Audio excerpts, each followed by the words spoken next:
हजुर दर्शनानी नमस्ते। सात समुद्र पारिबाट हामी सिडेडुबेको खाडीबाट सम्पूर्ण साथीहरूमा मिठो सम्झना भन्न चाहन्छु। यतिखेरको व्यवसायमा स्वीकार दिनुहोला।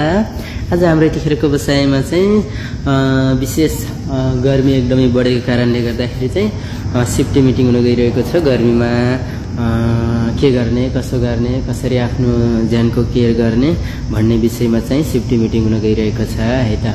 अनि हजुरहरूकोतिर कसरी गर्नुहुन्छ, हजुरहरूको कम्पनीमा पक्कै पनि कमेन्ट बक्समा लेख्न नभुल्नु होला भन्न चाहन्छु। अब एकदमै गर्मीको भाव बढिरहेको छ। जहाँ हुनुहुन्छ, जस्तो अवस्था हुनुहुन्छ, सबैजना साथीहरूले आफ्नो ज्यानको एकदमै केयर गर्नुहोला पनि भन्न चाहन्छु है।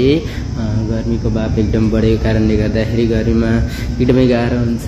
त्यो कारणले आफ्नो केयर एकदम केयरफुल भएर काम गर्नुहोला।